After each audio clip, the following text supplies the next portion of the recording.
Alors cet après-midi, c'est un peu particulier. Euh, je vais d'abord faire une lecture et après on va venir à ce particulier. La lecture est dans Ésaïe au chapitre 32, les versets 1 à 4. Je l'avoue, je vous la lis dans la version français courant. Ésaïe 32, versets 1 à 4. Il y aura un roi qui régnera selon les principes de la justice. Et les princes exerceront le pouvoir conformément au droit. Chacun d'eux sera bienveillant, comme un abri contre le vent, un refuge contre l'orage, un ruisseau dans une terre aride ou l'ombre d'un gros rocher dans un pays torride. Ceux qui devraient voir n'auront plus les yeux aveuglés, ceux qui devraient entendre auront les oreilles grandes ouvertes. Les gens irréfléchis se mettront à comprendre, ceux qui bégayent s'exprimeront vite et clairement. Ce que nous allons partager aujourd'hui est sous le couvert prophétique, c'est-à-dire que c'est du domaine prophétique.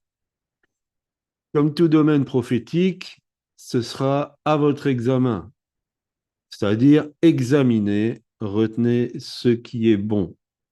Nous ne prétendons pas vous dominer d'une manière quelle qu'elle soit, avec un pseudo-prophétique. Mais nous croyons vraiment que le Seigneur nous a interpellés, déjà depuis de nombreuses années, et on va y revenir, mais aussi cette semaine sur des choses qui viennent encore confirmer ce que nous avons déjà partagé. Et pour ce faire, nous avons pensé, euh, peut-être que vous avez déjà bien vu, étudié, lu tout cela, mais de quand même revenir un peu sur ce que nous partageons depuis des années et des années, afin d'emboîter le pas à ce que nous voulons partager cet après-midi. Alors, je vais laisser Pasteur Corinne prendre la parole et nous expliquer un peu tout cela. Alors, bonjour à tous, bonjour à tous. Alors oui, effectivement, depuis de nombreuses années maintenant, nous avertissons le peuple de Dieu sur les temps qui arrivent. Et nous avons pensé qu'il était important de vous faire un bref récapitulatif, en fait, en quelques extraits des prophéties que nous avons reçues, enfin, une partie des prophéties sur une période de 30 années. Donc, vous pouvez retrouver beaucoup plus développé sur notre site parce qu'il est évident qu'on ne peut pas tout partager aujourd'hui. Donc, le développement que nous allons vous partager, ça ne suit pas la chronologie de la façon dont nous l'avons reçu, mais c'est des événements, dans la chronologie des événements qui devraient arriver prochainement. Donc, pour la majeure partie d'entre vous, vous connaissez déjà la vision que nous portons. Donc, en ce qui concerne cette vision, en ce qui me concerne, ça porte sur Ézéchiel 37, la vallée des ossements desséchés, au travers desquels Dieu lève une armée remplie du Saint-Esprit. Et pour mon époux, c'est davantage Malachie 4.2 qui nous invite à nous placer sous les ailes de notre Seigneur, là où est la guérison. Donc, un jour, à la sortie du culte, j'ai eu en vision un tableau, et ce, à 3 reprises. Donc, en fait, ce tableau représentait une montagne, et il y avait des toits, plein de toits. Et je n'ai pas compris sur le moment ce que Dieu voulait me dire, mais une semaine plus tard, le Seigneur m'a expliqué. Donc, j'allais en fait chez un pasteur qui avait été interpellé par la vision d'Ézéchiel 37. J'allais prier toutes les semaines. Et là, le pasteur me dit, euh, je dois terminer quelque chose, est-ce que tu peux m'attendre dans la pièce d'à côté? Il faut savoir que c'est une pièce dans laquelle je n'étais jamais allée.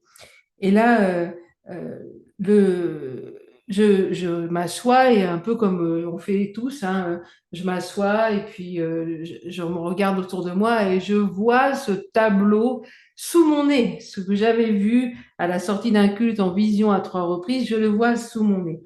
Et donc, il y avait une montagne, il y avait des toits. Et bien évidemment, quand le pasteur m'a rejoint, j'ai demandé, mais qu'est-ce que c'est ce tableau? Et il me dit, bah, tu vois, là, c'est le mont Égual et ces maisons, c'est les maisons où les Huguenots se cachaient. Donc, j'ai compris que le Seigneur, à ce moment-là, voulait m'interpeller sur cette période de l'histoire, hein, de l'Église avec les Huguenots. Et j'ai commencé à lire des écrits de cette période particulière. Et en fait, ces Huguenots devaient se cacher pour prier, pour louer leur Dieu, parce qu'ils faisaient l'objet d'une très grande persécution. Ça a été une persécution terrible. Et en fait, en lisant tous ces écrits, eh bien, je pleurais devant les atrocités qui étaient commises, mais en même temps, j'étais émerveillée de voir ce que Dieu faisait et surtout au travers de qui il le faisait. Et euh, Dieu utilisait des personnes sans grande instruction. Il utilisait des enfants, il utilisait des hommes, il utilisait des femmes. Et c'était incroyable de voir ce que Dieu faisait au travers de ces personnes. Et en fait, il y a eu un énorme réveil prophétique, hein. Le réveil des Huguenots, c'est un réveil prophétique. Et nous pouvons proclamer donc que le réveil arrive. Parce que je crois que nous allons, Dieu voulant, vivre un temps de réveil particulier, hein, mais nous oublions souvent dans quel contexte les réveils ont lieu et à quel prix. Nous sommes convaincus, mon époux et moi, que nous nous dirigeons vers un réveil prophétique sans précédent, alors que le réveil des Huguenots, c'était déjà extraordinaire, le prophétique qu'ils ont vécu. Mais à l'instar des Huguenots, nous allons devoir nous aussi nous cacher, car nous allons vivre la persécution.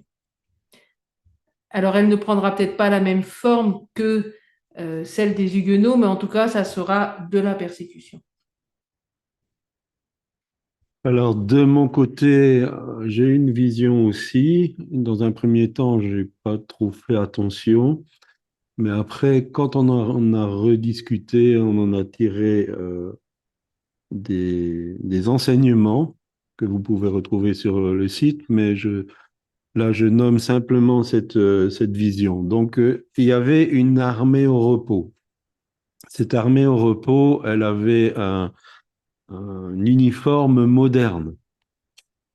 Ce qui était surprenant, c'est qu'aucun des soldats n'avait d'armes.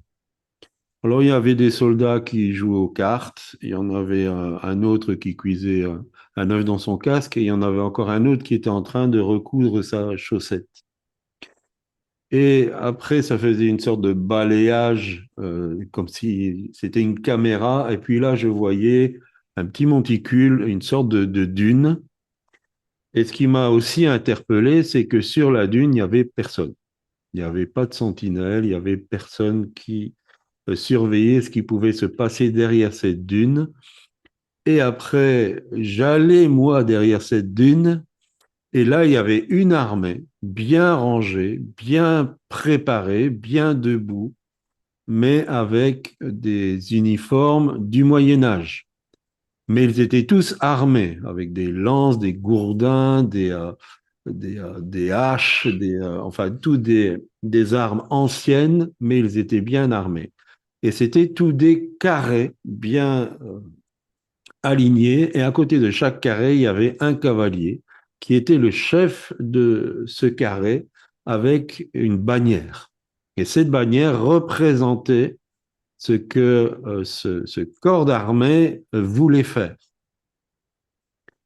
Et donc, c'était évident que l'armée bien rangée, c'était l'armée du diable, qui était prêt à attaquer. Et aussi, au signal donné, tous allaient attaquer en même temps. Et certains dans leur domaine et d'autres dans d'autres domaines. Et l'armée au repos ne se rendait absolument pas compte de ce qui était en train de se produire. Et ce que nous pouvons imaginer de ces deux visions, ben, c'est bien sûr qu'il y aura un temps de forte persécution, accompagné d'un réveil. Nous croyons que ce sera accompagné d'un réveil, mais ça veut dire aussi que l'Église n'est pas prête, pas du tout. Et que, à cause qu'elle ne soit pas prête, et parce qu'elle n'est pas à l'écoute de la voix prophétique, le fait qu'il n'y avait pas de sentinelle était le fait de ne pas avoir d'écoute prophétique, eh bien, elle est mal embarquée, je dirais.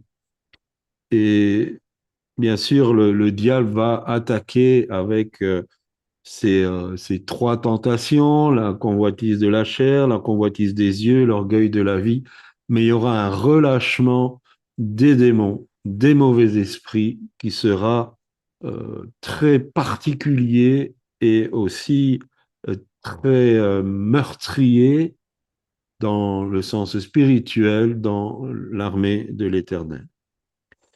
Et ce qui est dommage, c'est que personne ne se rend vraiment compte des enjeux et de ce qui est en train de se produire. Et nous sommes là pour avertir. Voilà. Ensuite, le Seigneur m'a interpellée par le texte d'Acte 12, en fait, qui relate la mise en prison de Pierre. Et il m'a montré au travers de cela que beaucoup d'enfants de Dieu, beaucoup d'entre nous, hein, sont comme Pierre. On est enfermés, entourés de soldats, hein, c'est des puissances démoniaques, qui les empêchent en fait d'entrer dans le pourquoi ils sont nés, d'entrer dans ce que Dieu a prévu pour eux quand ils sont venus sur terre. Et donc, la parole de Dieu leur est envoyée pour les réveiller d'un sommeil qui peut aller jusqu'à la mort, hein, les inviter à se lever pour que leur chaîne tombe, afin que leur chaîne tombe, et les inviter également à reprendre ce qu'ils ont laissé entre les mains de l'ennemi. Et c'est véritablement le temps pour les enfants de Dieu de se lever et de reprendre ce qu'ils ont laissé entre les mains de l'ennemi et de ranimer le don qu'ils ont reçu de la part de Dieu. Ensuite, en juin 2012, alors que je me tenais devant Dieu, j'ai eu à un moment donné la vision d'un gros nuage noir. Et sincèrement, c'était très effrayant. Ça m'a effrayé et ça m'a arrêté net, quoi. J'étais en train de prier et ça m'a arrêté net. Et le Seigneur m'a dit, ce nuage arrive sur nos pays, le nuage arrive sur l'Europe et particulièrement sur la France. Et c'est un nuage de forte oppression et de persécution. Donc, des temps difficiles arrivent et je rajouterai qu'à ce jour, il n'y a plus besoin d'être prophète, hein, pour dire cela. Même les personnes qui sont dans le monde, certaines personnes reconnaissent que ça va de plus en plus mal, reconnaissent que ils comprennent pas, ils se disent il y a quelque chose qui va pas et ils comprennent que ça va pas s'arranger. Les gens du monde et beaucoup d'enfants de Dieu, malheureusement, pas tous, heureusement aussi, mais ne sont pas conscients des temps dans lesquels nous sommes véritablement. Alors, les temps difficiles qui vont arriver ne seront pas que d'ordre matériel. Bien sûr, il va y avoir euh, quelque chose de terrible au niveau matériel, mais ça va être aussi des oppressions spirituelles et une famine spirituelle. Et en fait, le Seigneur nous montrait que ce que nous avons besoin, c'est d'emmagasiner tant que nous en avons encore la possibilité, le grain, le bon grain de la parole de Dieu et de retrouver une véritable intimité avec le Saint-Esprit.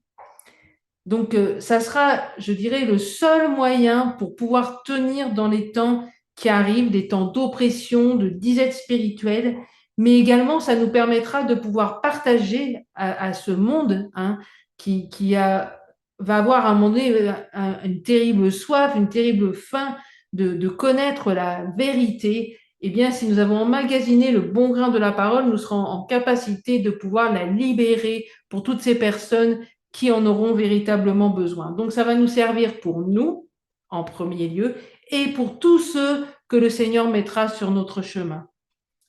Ensuite, en 2009, j'ai reçu un songe. Donc, j'étais au sommet d'une montagne. Et en fait, en bas de celle-ci, je voyais plein de gens qui étaient affairés. Donc, à tout un tas de choses. Ils avaient plein de bonnes raisons d'être occupés, de se divertir également. Et en fait, tout à coup, la terre s'est mise à trembler. une fois, donc je fais court, hein, mais une fois, deux fois. Et en fait, je savais, je ne sais pas comment vous l'expliquer, mais qu'un troisième tremblement de terre allait avoir lieu et que ça serait fatal pour beaucoup. Et en fait, il n'y avait plus rien, plus personne à qui s'accrocher, si ce n'est le Seigneur Jésus. Et Dieu me montrait que nous nous sommes accrochés les uns les autres à plein de choses. Et nous avons beaucoup de béquilles dans nos vies. Et celles-ci peuvent s'appeler travail, possession, bien matériel, voyage, popularité et même ministère. Donc toutes ces choses en soi ne sont pas mauvaises. Le problème, c'est que progressivement, elles ont pris la place de Dieu. Et donc, le message que j'aimerais à nouveau, encore une fois, parce qu'on l'a fait des dizaines de fois et des dizaines de fois, communiquer, n'attendons pas que la terre tremble pour lâcher les choses au pied de la croix et pour ressaisir la main de notre Seigneur Jésus, parce qu'il est encore temps. Et puis le Seigneur, donc là, c'est une période, on est en train de parler d'une très longue période, hein, donc, le Seigneur m'interpelle prophétiquement sur Acte 27, dans lequel donc le bateau et tout son équipage quittent le port. Pourquoi? Parce qu'ils se croient maîtres de leur destin et de leur dessein, hein, comme beaucoup de personnes et beaucoup d'enfants de Dieu au jour d'aujourd'hui.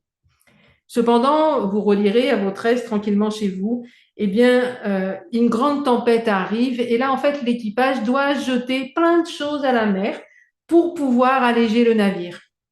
Et donc, je ne vais pas rentrer dans les détails de cette prophétie, mais il va nous falloir en fait tout lâcher, comme on l'a vu déjà avec ce tremblement de terre, hein, tout lâcher, les choses auxquelles nous sommes attachés, peut-être même nos sécurités, hein, pour pouvoir nous accrocher à Jésus et arriver à sortir de cette tempête qui va arriver, qui est sur le point d'arriver, sain et sauf. Et tout cela, c'est un tout en fait. Quand je me remets, on se remet tout sous nos yeux, c'est forme vraiment un ensemble. Et il y a plus de 20 ans, donc j'ai eu un songe aussi. euh, et Il faudrait réouvrir ta caméra. pardon. Je disais donc que c'était tout un ensemble. Et il y a plus de 20 ans, j'ai eu un songe aussi. Et on l'a partagé au peuple de Dieu, on l'a partagé à des responsables de communautés, enfin, on l'a partagé un peu partout. Et en fait, je voyais une mer calme, hein, mais dans une nuit très sombre. C'était noir, vraiment noir. Et des gens, en fait, s'accrochaient à des débris de bateaux. Donc, certains étaient presque à lâcher prise parce qu'ils n'en pouvaient plus. Ça faisait un moment qu'ils étaient accrochés. D'autres, ils flottaient, ils étaient déjà morts. Et il était déjà trop tard. Et donc, j'ai vu d'un seul coup un radeau avec des personnes sur ce radeau. Et en fait, ils étaient conduits vraiment par l'Esprit de Dieu. Et je vous rappelle qu'il faisait très noir. En fait, ils ne pouvaient pas voir à 10 mètres, quoi, hein. Mais ce radeau se dirigeait vers les naufragés. Et les gens qui étaient sur ce radeau, ils tiraient ceux qui étaient sur le point de se noyer. Et ces gens arrivés sur le radeau reprenaient vie. Donc, c'était pas un grand radeau, hein, c'était pas un grand machin. C'était pas un paquebot, c'était pas un bateau de sauvetage ni rien, c'était des radeaux tout simples, hein. Mais alors dans les mains du Seigneur, je peux vous assurer il était efficace. Et les années ont passé sur ce songe et le Seigneur nous a montré la chose suivante, c'est qu'en fait les bateaux représentent les communautés. Dans le prophétique, ça représente les communautés. Et pour beaucoup, pour diverses raisons, ils vont fermer. Et en fait, lors du Covid-19, nous avons eu un bref aperçu de ce qui va se produire. On le dit souvent, mais c'était comme une sorte de répétition générale pour nous mettre en garde sur ce qui va se passer. Et ce petit radeau représente un lieu simple, une maison, un petit groupe, hein, mais dans lequel Dieu veut manifester sa gloire, ramener à la vie des personnes, les restaurer et restaurer toutes ces victimes qui seront naufragées des bateaux. Donc ma question, au jour d'aujourd'hui, notre question, c'est serez-vous celles et ceux qui seront sur ce radeau conduits par le Saint-Esprit? Et je vais vous passer donc, je vais partager également un dernier songe. Et là, en fait, j'étais assise sur une espèce de terre. C'était très bizarre, tout craquelé. Vous savez, des fois, on voit des photos comme ça. C'était tout craquelé tellement c'était sec. Et à un moment donné, j'ai regardé par les crevasses. Il y avait des grosses crevasses et j'ai regardé et il y avait des vers. Et d'un seul coup, il y a eu des cloches, j'ai entendu des cloches d'église sonner et une pluie qui est arrivée. Alors, c'est une pluie fine. Et puis, d'un seul coup, elle a commencé à grandir, grandir. Et il y a eu une pluie torrentielle. Il y avait la présence de Dieu était à couper au couteau. C'était palpable, c'était incroyable, c'était très, très fort, c'était merveilleux. Mais en fait, en apparence, tout semblait mort. Mais la vie était bien présente. Elle était souterraine, mais bien présente. Et en fait, prête à sortir à la lumière, prête à sortir au grand jour, au moment où la gloire de Dieu allait se manifester avec puissance. Et donc, la vision d'Ézéchiel et Malachie 4.2, ça prend tout son sens. Et pendant et après ces événements douloureux que nous allons traverser, Pasteur Claudie va vous en parler davantage par rapport à ce qu'il a reçu cette semaine. Mais l'Esprit, en fait, va souffler des quatre vents et va lever une grande armée qui se tiendra véritablement debout, et ce, jusqu'à la fin. Et donc, vous pouvez, vous qui nous écoutez, vous qui êtes sur YouTube, peu importe où vous êtes, vous pouvez en faire partie, véritablement. Amen.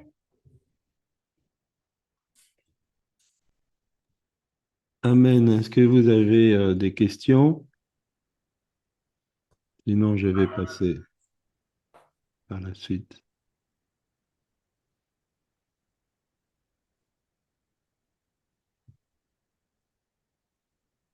Pas de Bon, questions. pas de questions.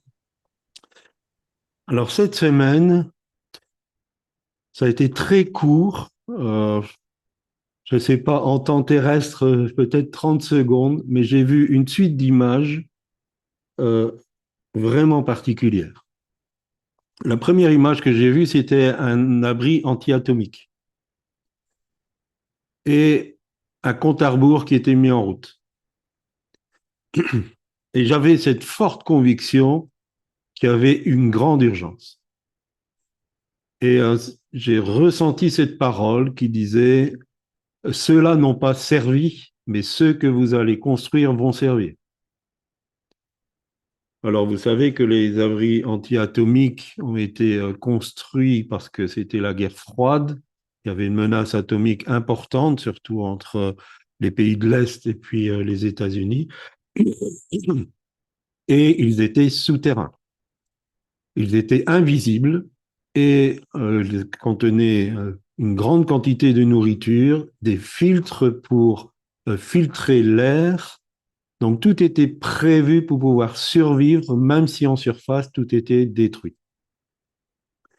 La deuxième image que j'ai eue, presque dans la même seconde, j'ai vu plusieurs leaders chrétiens arrêtés. Et ils ont subi des condamnations diverses, mais euh, avec ce synonyme de ce qui est arrivé à Daniel. Donc ces leaders chrétiens voulaient rester des témoins, continuer à faire les choses comme s'il n'y avait aucune menace, comme Daniel qui ouvrait sa fenêtre, mais ils étaient jetés dans la fosse au lion. Et on sait très bien que le lion qui rôde, c'est le diable. Et donc, ils étaient complètement mis hors circuit parce qu'ils étaient sous la domination du diable. J'ai vu d'autres églises, qu'on appelle souvent méga church, continuer avec succès, mais le message donné était tellement compromis qu'il n'y avait plus aucune vérité. Et il brassait des foules et des foules et des foules.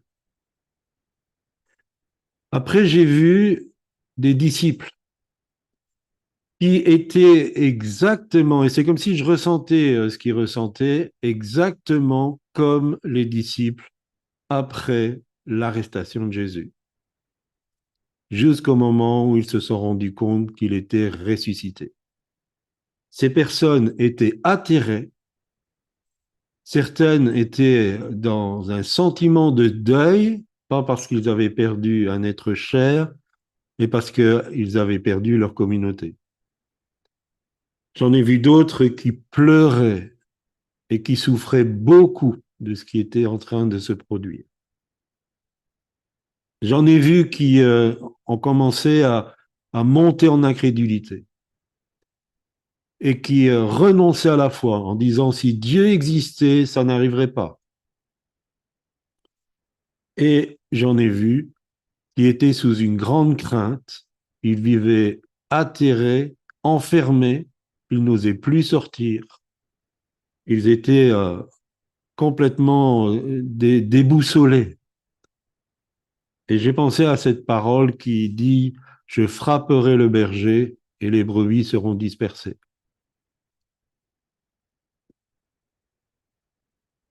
J'ai vu que le seul accès, ça c'était encore une autre chose qui est arrivée après, le seul accès à la parole de Dieu était tellement frelaté que ça ne permettait plus à ses lecteurs de comprendre la conversion.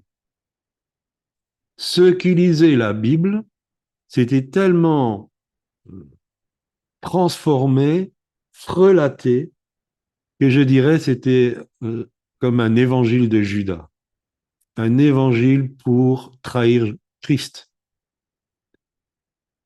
Et nous en avons eu un exemple avec l'intelligence artificielle, bien sûr, où c'est un évangile à l'eau de rose, où il n'y a plus aucune obligation, contrainte, manifester l'amour, c'est tout, mais si on n'explique pas qu'il faut être rempli du Saint-Esprit, ça sert strictement à rien.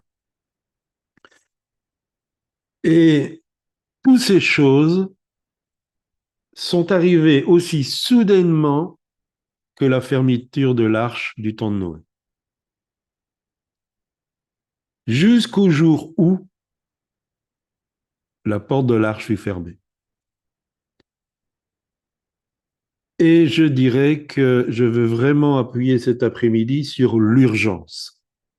J'ai regardé aussi un peu, parce que j'avais été interpellé, sur les villes refuges. Vous savez qu'en Israël, il y avait 6 villes refuges. Il y en avait 3 à l'est du Jourdain et 3 à l'ouest du Jourdain. C'était des villes qui servaient d'asile si, par mégarde, vous aviez provoqué la mort de quelqu'un. Imaginons qu'aujourd'hui, vous soyez au volant de votre voiture, quelqu'un traverse la route, vous ne le voyez pas, vous l'écrasez, il est tué. Et quand quelqu'un était tué, le vengeur de sang, qui était un parent proche, qu'on appelle le Goël, ça pouvait être le père, ça pouvait être un cousin, ça pouvait être un oncle, eh bien, il avait le droit de vous tuer. Si c'était par préméditation, évidemment, vous n'aviez aucune chance, mais si c'était par accident, vous aviez la possibilité de rejoindre une ville refuge. Et elles étaient disposées d'une manière suffisante pour que la distance maximum partout en Israël soit de 50 kilomètres. Donc il fallait courir ces 50 kilomètres sans être attrapé par le vengeur de sang. Et arrivé là-bas, les anciens de la ville prenaient soin de vous, de votre cas, et en fonction soit de vous renvoyer à la juridiction de votre ville, soit de vous garder là jusqu'à la mort du souverain sacrificateur. Et les refuges, qui sont des abris anti-persécution, ont besoin de s'ouvrir rapidement, afin que les personnes puissent trouver un asile. quand la juridiction sera contre eux, ils pourront y trouver un abri. Et j'appuie vraiment sur l'urgence. Il faut arrêter de tergiverser. Bien sûr, nous allons orienter le centre de formation dans le sens de la formation pour l'ouverture de ce qu'on appelle une maison, en tout cas d'un groupe de chrétiens dans les maisons. Mais c'est une décision à prendre rapidement. Et dans la vision que j'avais eue, les chrétiens jouaient aux cartes, ils étaient dans la distraction, ils faisaient toutes sortes de choses, sauf ce qu'ils sont appelés à faire. J'ai beaucoup aimé le chant de Naliel avant le culte. Ma responsabilité, c'est d'être cet endroit refuge pour ceux qui se perdent. Et donc, celui qui cuisait les œufs dans son casque profitait de sa position de chrétien, du salut que Dieu lui offrait, mais pour lui, pour son bénéfice à lui. Il ne s'intéressait pas aux autres. Et celui qui recousait sa chaussette ne savait pas discerner les temps dans lesquels on est. Ils étaient dans un temps de guerre et lui était dans un temps de paix, comme Ecclésiaste chapitre 3 nous le dit, il y a un temps pour toute chose. Donc c'est important et je souhaite vraiment vous bousculer. Et il me vient maintenant à l'esprit cette parole qui a été dite à Ézéchiel, si tu préviens le méchant, donc je ne vous prends pas pour des méchants, mais si tu préviens et qu'on ne t'écoute pas, tu es blanc. Je ne te redemanderai pas le sang de ces personnes. Donc vous êtes prévenus. Nous nous déchargeons de notre responsabilité de vous prévenir. À vous, vous le croyez pas, c'est votre responsabilité, c'est votre libre choix, votre libre arbitre. Mais je peux vous dire, il faut arrêter de tergiverser, sinon vous allez être dans la même situation que ces disciples, vous allez être atterrés. Vous serez dans bouche bée de ce qui va se produire. Parce que souvent, quelquefois, on est hyper optimiste, on se pense jamais que ça pourrait aller comme ça. Et vous verrez des choses que vous n'auriez jamais imaginées dans le mal. Alors, je ne pense pas que ce sera de la même manière que les Huguenots, qui là, c'était au péril de leur vie, peut-être pour certains, mais il y aura une telle oppression spirituelle que si on n'est pas prêt, on va jamais tenir. Je voudrais juste citer deux versets. Et je vais y revenir après, si on a le temps, par rapport à ce que beaucoup croient. Mais Daniel 12, 7 nous dit que toutes ces choses finiront quand la force du peuple saint sera entièrement brisée. Pas de fin du monde avant ça. Apocalypse 13, verset 7. Et il lui fut donné de faire la guerre aux saints et de les vaincre. On parle du dragon. Il lui fut donné autorité sur toute tribu, tout peuple, toute langue et toute nation. Si vous croyez que votre pays ne rentrera jamais dans ce plan global de persécution des enfants de Dieu, vous vous trompez parce que cet homme impie qui va recevoir sa force du diable lui-même aura autorité sur toute tribu, tout peuple, toute langue et toute nation. Ça nous concerne tous. Et il est urgent, très urgent, de nous préparer. Et si nous revenons à notre verset, enfin, aux 4 versets que nous avons lus au départ, il y a un roi, il y a un royaume, on en a déjà parlé souvent ici. Le royaume de Dieu a un roi et les princes, c'est-à-dire ses serviteurs, sont là pour manifester le droit, et le droit au salut, à la protection. Ils seront bienveillants. Et comme c'est dit, un abri contre le vent. Il y aura un vent de panique. Il y aura un vent de panique dans la chrétienté. Ça concerne la chrétienté et pas ceux qui ne sont pas enfants de Dieu, ceux qui n'ont pas leur nom dans le livre de vie. Ceux-là ne seront pas inquiétés. Mais ceux qui sont attachés à la parole, ceux qui veulent être fidèles à Christ, eux, il y aura un vent de panique. Comme les disciples à Gethsémane. Ces refuges redonneront la paix. Ces endroits serviront à redonner la paix à ces personnes. Un refuge contre l'orage. Vous savez, l'orage, c'est parce qu'il y a un courant chaud et un courant froid qui se rencontrent. Et ça fait des éclairs. Et quand on est rempli du Saint-Esprit, qu'on rencontre quelqu'un qui est froid, ça fait des éclairs. Et c'est normal.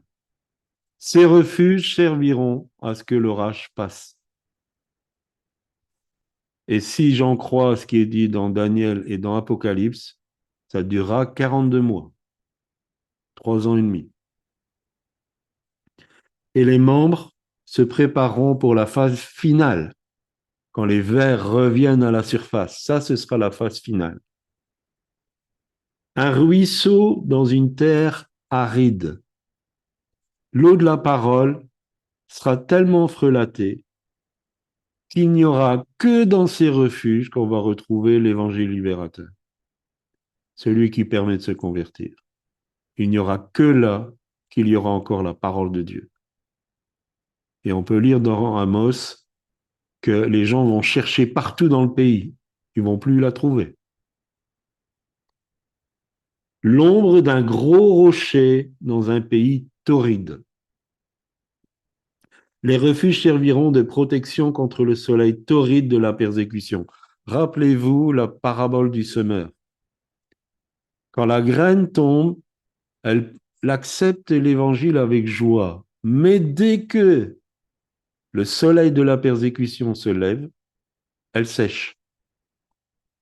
Et ces abris serviront à protéger de ce soleil torride de la persécution. Et il y a des belles promesses. Ceux qui devraient voir n'auront plus les yeux aveuglés. Beaucoup parviendront à la connaissance de la vérité au travers de ces refuges. Ceux qui devraient entendre auront les oreilles grandes ouvertes. Il y aura une nouvelle dimension de la compréhension de la parole de Dieu. Toujours dans Daniel, chapitre 12, versets 9 et 10, il répondit, « Va, Daniel, car ces paroles seront tenues secrètes et scellées jusqu'au temps de la fin. Plusieurs seront purifiés, blanchis et épurés. Les méchants feront le mal et aucun des méchants ne comprendra, mais ceux qui auront de l'intelligence comprendront. » Et nous avons lu dans Ésaïe 32, les gens irréfléchis se mettront à comprendre.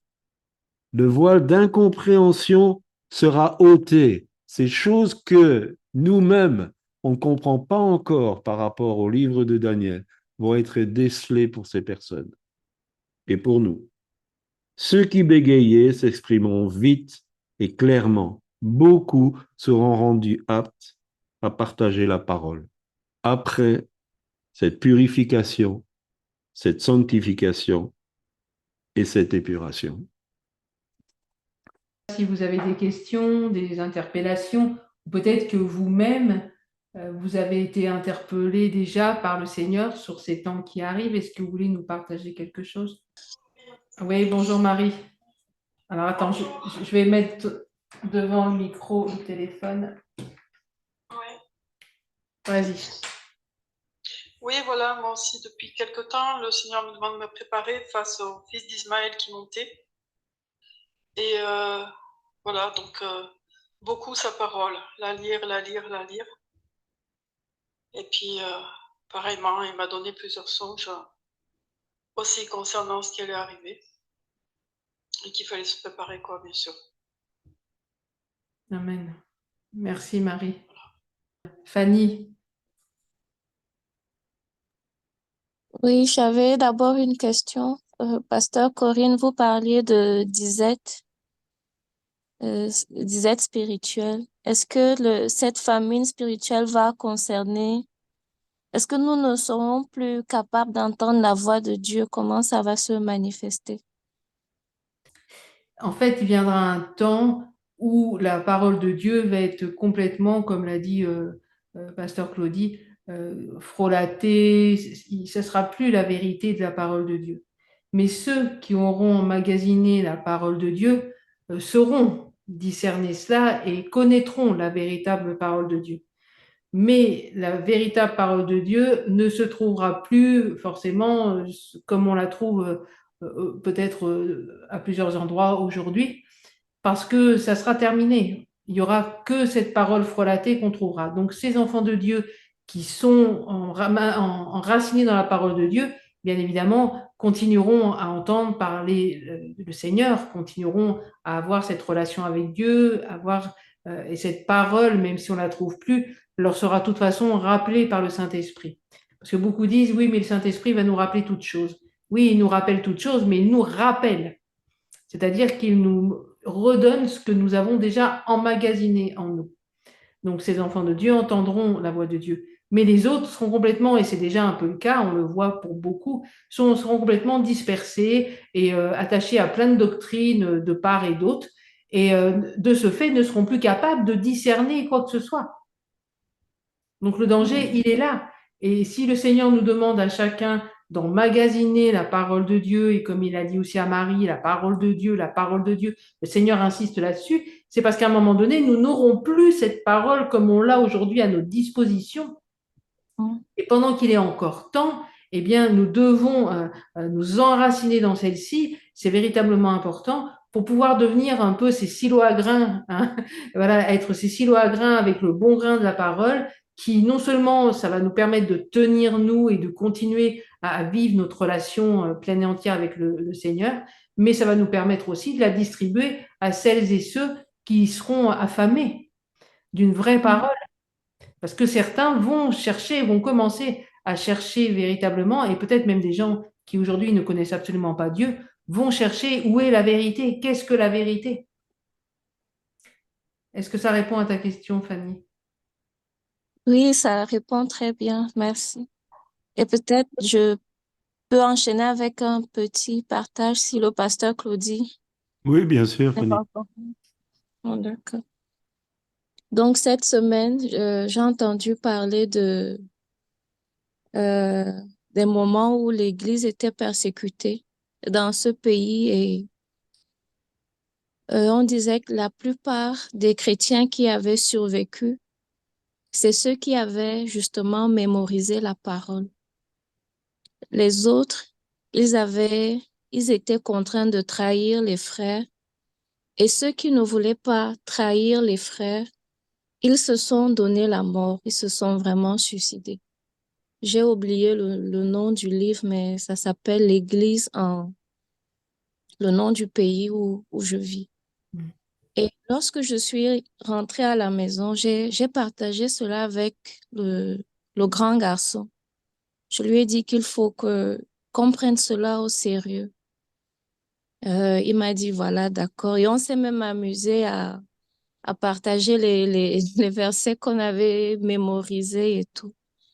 Et le Seigneur nous a bénis parce que le lendemain, il y a une amie qui est native d'ici. Elle m'a envoyé la vidéo de son fils, il a 3 ans, qui est en train de mémoriser la parole. Et rapidement, j'ai appelé le grand garçon, je lui ai dit, viens voir, j'ai l'impression que le Seigneur est en train de nous encourager à vraiment prendre ça au sérieux. Et, et puis, on a eu un petit culte le soir, on a reçu Jude. Jude, c'est la lettre de Jude, voilà. la lettre de Jude. Et on a partagé la lettre de Jude. Et je crois cette semaine, on a eu une parole avec Jude au centre apostolique. On a eu une parole cette semaine. Et le Seigneur m'a encouragé à écrire des pensées à méditer à propos de cela. Et le titre, je suis encore en train de tergiverser sur le titre, mais les pensées sont déjà un peu ficelées dans l'esprit. C'est le mode d'emploi durant les temps difficiles. Et la première chose, c'est non seulement lire la parole, mais vraiment l'étudier pour qu'elle soit notre garde-fou. Et la deuxième chose qui passe un peu inaperçue, c'est de vraiment prier par l'esprit. Parce que c'est en priant dans l'esprit que nous aurons des révélations, qu'on aura des paroles du Seigneur sur comment faire, comment se tenir. Et je suis pas en train de prêcher, mais je partage juste. Et l'autre chose sera de reprendre ceux qui contestent.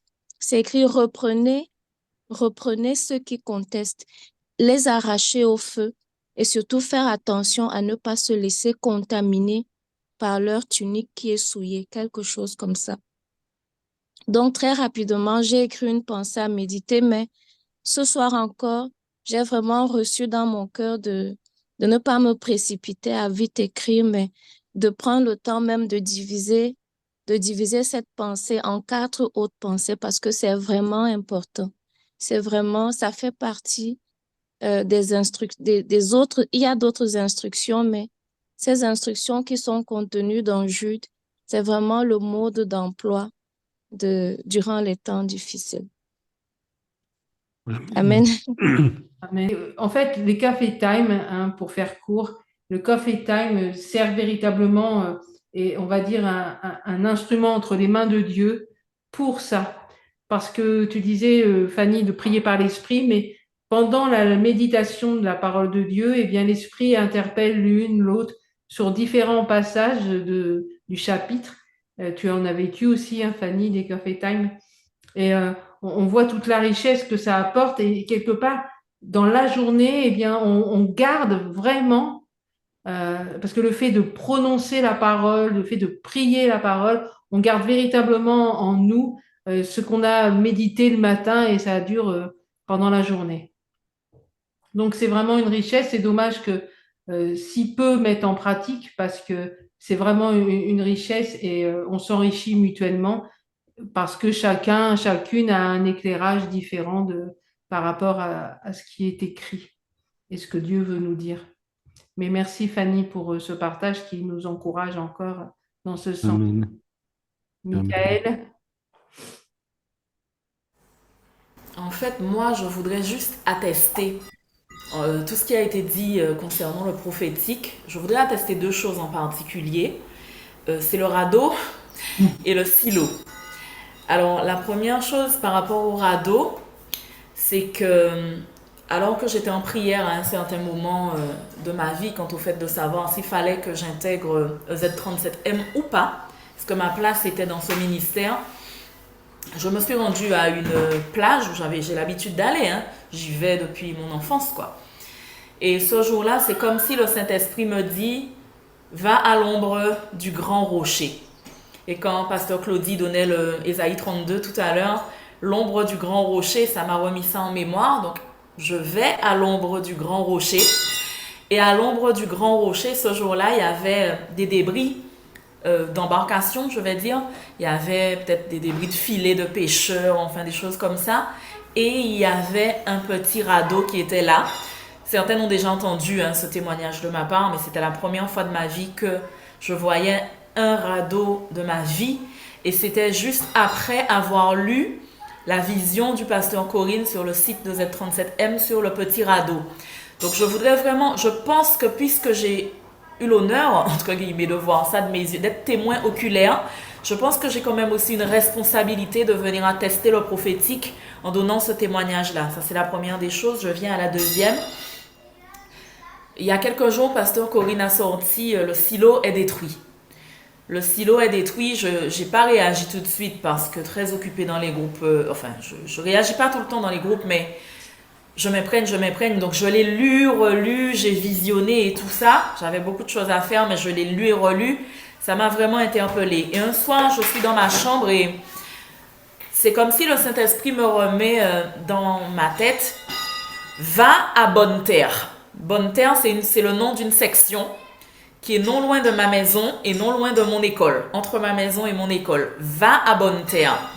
Et je me rappelle qu'à Bonne Terre, depuis très longtemps, il y avait un silo à grains. Et j'entends dans mon esprit, le silo est détruit. Et c'était férié chez nous, jeudi dernier, c'était jeudi mi-carême. Et je dis à mon mari, quand on sort, quel que soit ce qu'on a à faire au retour, s'il te plaît, fais-moi passer par Bonne Terre. Et je vais à Bonne Terre et je m'arrête devant ce silo et je fais des photos de ce silo à grains qui est détruit et je les envoie au pasteur Corinne. Et c'est vraiment, je suis pénétrée de cette nécessité d'emmagasiner la parole afin d'être nous-mêmes le silo, parce que moi, prophétiquement, je suis sur un terrain qui s'appelle Bonne Terre. C'est pas moi qui ai inventé son nom, c'est le secteur. Je suis à Bonne Terre et pourtant, le silo est détruit. Donc, à un moment, on voudra nous confisquer la vraie parole, le vrai grain. Donc, c'est la nécessité d'emmagasiner soi-même. Et mon fils, justement, comme disait Pasteur Corinne, il a 10 ans. Et je pense que c'est sa mission qui se dessine un peu pour les temps particuliers dans lesquels on est. Il est hypermnésique. Donc, il a la capacité de retenir le calendrier, les dates, etc. Donc, en quelle année, telle date, ça correspondait à tel jour et tout. Donc, il a cette faculté particulière. Et en fait, je lui ai acheté une Bible audio solaire. Il écoute. Et lui, en fait, il retient tout et ça reste dans la tête. Et il m'a dit, mais maman, ça fait un moment qu'il me dit ça.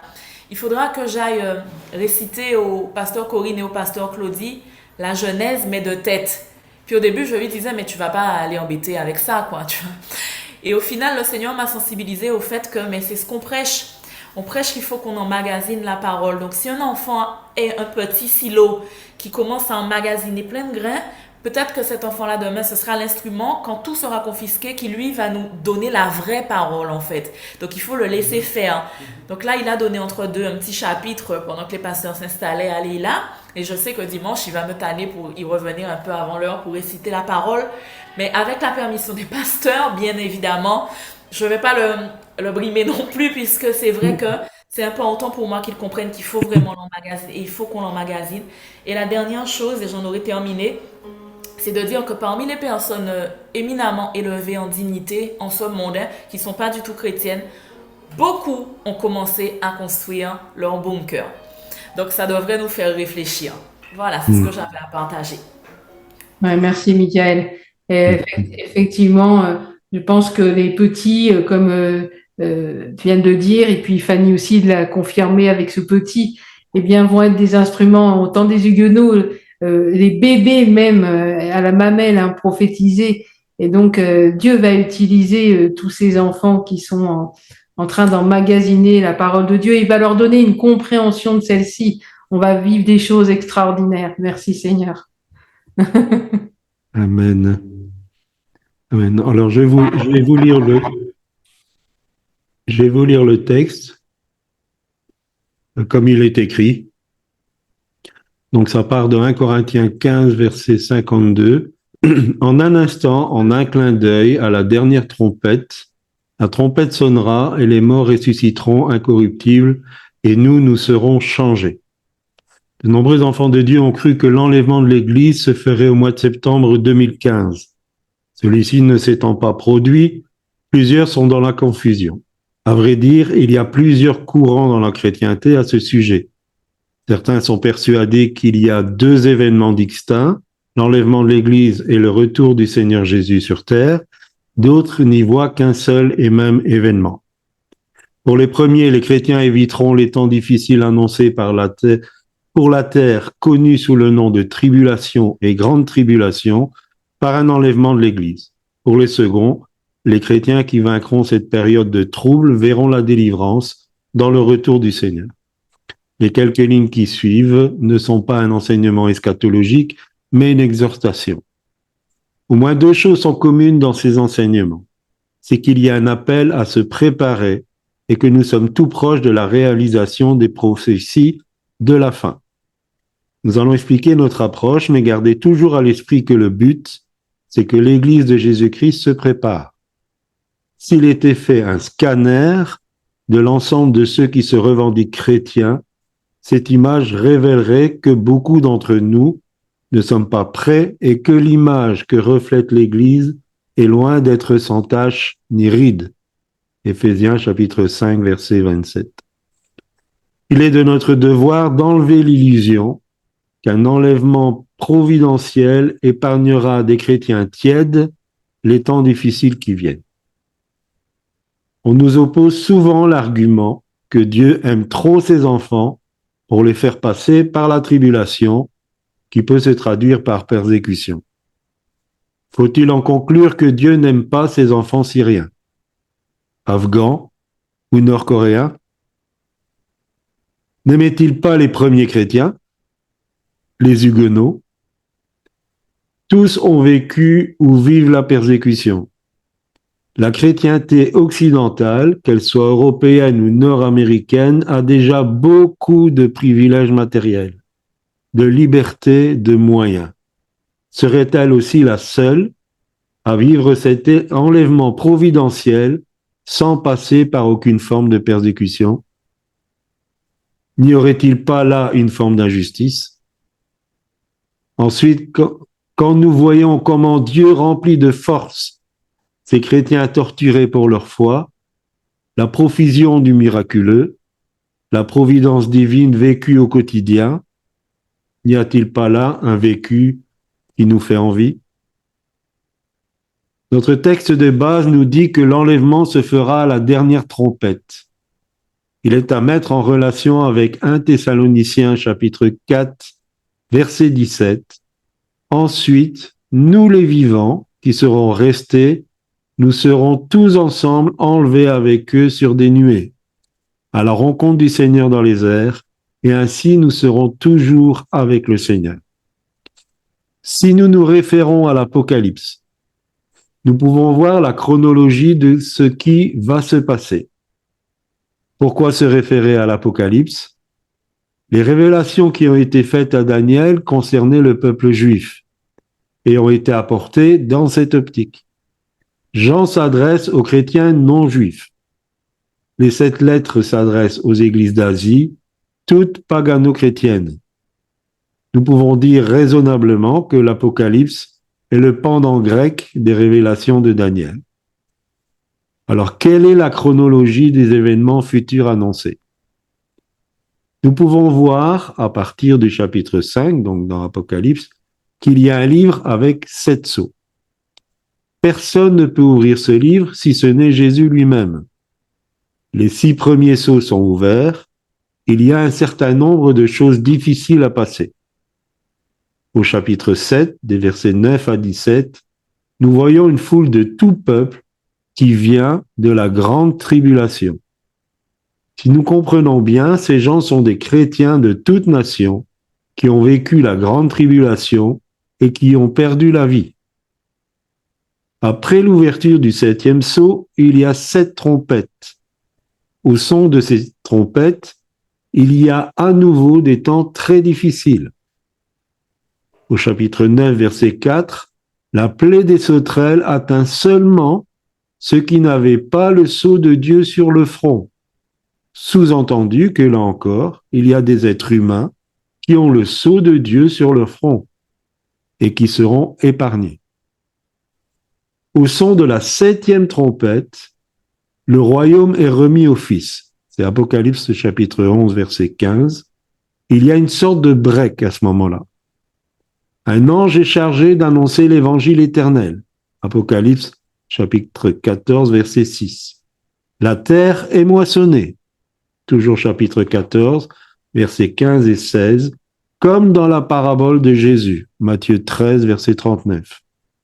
Nous pensons que l'enlèvement se fera là, et malheureusement pas avant. Après, il y a encore 7 fléaux qui ne concernent plus les enfants de Dieu. Apocalypse 16.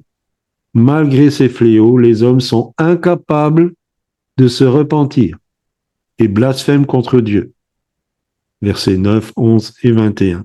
Ce qui donne l'impression que le Saint-Esprit, celui qui convainc de péché, Jean 16, 8, s'est retiré de la terre. C'est dans ce moment aussi que la bataille d'Armageddon se prépare. Toujours chapitre 16, verset 16. Pourquoi ne mettre l'enlèvement que là?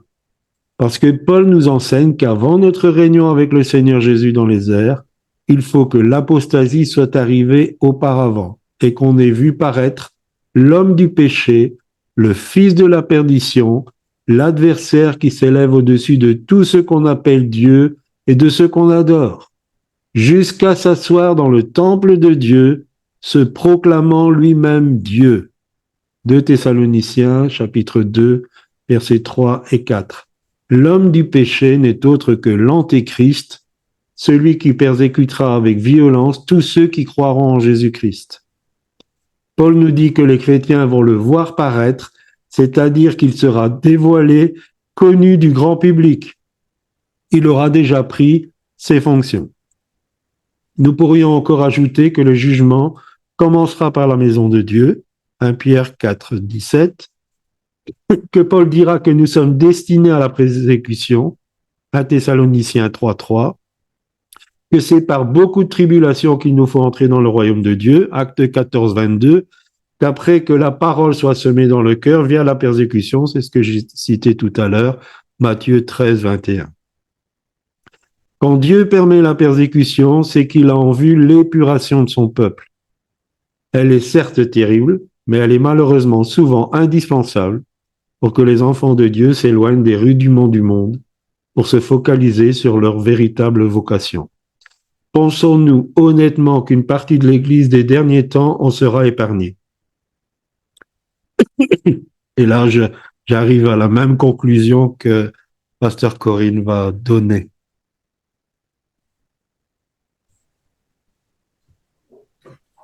Alors, ce tableau peut paraître très noir, hein. Mais en fait, aujourd'hui, ce qu'on voudrait, c'est véritablement chacune d'entre vous, vous encourager. Et nous voulons ensemble déclarer que vous faites partie de l'armée de Dieu. Vous faites partie de l'armée de Dieu. Et même les enfants font partie de l'armée de Dieu. Et on voudrait vous encourager à ne pas rester assis, à ne pas avoir peur non plus, à vous lever véritablement, quitte à abandonner certaines de vos activités qui vous absorbent, et peut-être certaines même de vos activités, si vous regardez bien en face les choses, vous pourrez peut-être voir que certaines activités ne sont là que pour vous absorber d'ailleurs. Elles ne sont pas utiles. On veut vous encourager à reprendre votre uniforme, comme Pierre dans la prison, à reprendre vos armes, à vous chausser, hein, du zèle de l'évangile de paix. Et vous ne serez pas pris au dépourvu, à vous enraciner dans la parole de Dieu. Vous ne serez pas pris au dépourvu par l'attaque de l'ennemi, mais vous allez être de celles et de ceux qui vont être ce radeau, qui vont être sur ce radeau, ce sera votre lieu de refuge, hein. Vous serez conduits par le Saint-Esprit les uns les autres pour relever celles et ceux qui sont tombés, qui sont dans la mer. Et la mer, d'un point de vue prophétique, c'est représentatif aussi du péché, de ceux qui se débattent, hein, pour essayer de survivre. Et vous serez de celles et de ceux qui, à un moment donné, sortiront de terre pour accueillir véritablement la pluie torrentielle de Dieu, pour voir sa gloire, pour vivre ce réveil puissant de Dieu. Et vous serez cette armée qui prophétise le relèvement des ossements desséchés. Je dirais, il est important, nous dirons, hein, il est important de ne pas, ma caméra qui est refermée, il est important de ne pas attendre, il est important de se décider dès aujourd'hui. Comme Pasteur Claudie l'a dit, il y a urgence. Il y a véritablement urgence. Donc n'attendez pas, c'est le temps. c'est véritablement le temps. Et c'est vrai que ça fait maintenant beaucoup d'années qu'on écrit sur cela, qu'on parle sur ça, qu'on déclare ce que Dieu nous demande de déclarer. Et vraiment, cette urgence que Pasteur Claudia a ressentie, elle est bien présente et ça fait déjà plusieurs mois qu'on sent cette oppression et comme je le disais tout à l'heure, même des gens qui ne sont pas chrétiens comprennent qu'il y a quelque chose qui est en train de se produire. Et ce que Michael a dit, c'est pas anodin. Eux, ils ont l'intelligence, on va dire, de construire comment on appelle ça, dis-moi le nom, des lieux de Bunker. refuge, quoi. Bunker. Des bunkers, voilà. Ils ont compris qu'il fallait plus attendre, qu'il fallait se préparer pour quelque chose de terrible. Et nous, chrétiens, on va pas se préparer, ça n'a aucun sens. Donc voilà, le mot d'ordre de la part de Dieu, c'est préparez-vous, levez-vous et devenez ces lieux de refuge. Amen. Personne n'est suffisant pour cette mission, Seigneur. Personne en tant qu'être humain ne peut accomplir ces choses. Mais Seigneur, par la force de ton esprit, que tous ceux qui s'engagent et se lèvent puissent puiser en toi et dans la présence de ton esprit cette force, ce courage, ce zèle, cette détermination pour devenir un refuge contre ces choses, pour devenir un abri contre le vent, Amen. un abri contre les tempêtes, un lieu où coule une bonne eau et un lieu qui protège des rayons meurtriers de l'aridité du soleil. Au nom de Jésus, nous prions. Seigneur, tu vois les cœurs, tu vois les consciences. Nous te demandons que tous ceux qui ne sont pas là, mais qui visionneront ce message et qui veulent s'engager, soient au bénéfice de la même intervention de ton esprit. Amen. Au nom de Jésus-Christ. Seigneur, donne le comment. Donne les moyens de comment faire. Seigneur, donne la sagesse. Où le faire. De quelle manière. Et Seigneur, que plusieurs puissent se former dans ce sens. Que ce soit par l'entremise du centre de formation ou par tout autre moyen. Amen. Mais Seigneur, qu'ils puissent se former avec fidélité, patience, persévérance, pour être ces refuges. Au nom de Jésus-Christ, nous avons prié. Seigneur, tu enlèves toute crainte, parce que Seigneur, tu veilles sur ton peuple. Tu enlèves toute crainte. Et tous ceux qui sont avertis et préparés, Seigneur, sauront comment réagir. Au nom de Jésus. Amen. Amen. Merci Seigneur, nous voulons prier Seigneur pour celles et ceux qui ont levé la main, Seigneur, pour les familles aussi, que cela comporte, Seigneur, afin qu'ils soient vraiment remplis de ton esprit, Seigneur, que tu donnes une onction fraîche, Seigneur, qu'ils entendent ta voix clairement, Seigneur, pour les diriger de comment faire, Seigneur, ce lieu de refuge, comment le préparer, Seigneur, pour ta gloire, Seigneur. Et ne prie, Seigneur, que tu gardes chacun, chacune, Seigneur, en toi, enracinés en toi, que tu veilles, Seigneur, que tu les entoures par devant, par derrière et sur les côtés, Seigneur, que tu les environnes, Seigneur, de ta grâce, de ta protection et de ta gloire au nom de Jésus, Seigneur. Que là où ils sont placés, Seigneur, tu en fais des flambeaux, Seigneur. Et c'est vrai que cette image m'a touchée de toutes ces maisons où la lumière brille, est éclairée. Et Seigneur, que ces lieux, Seigneur, de ces personnes qui ont levé la main, soient des lieux qui éclairent le monde, Seigneur.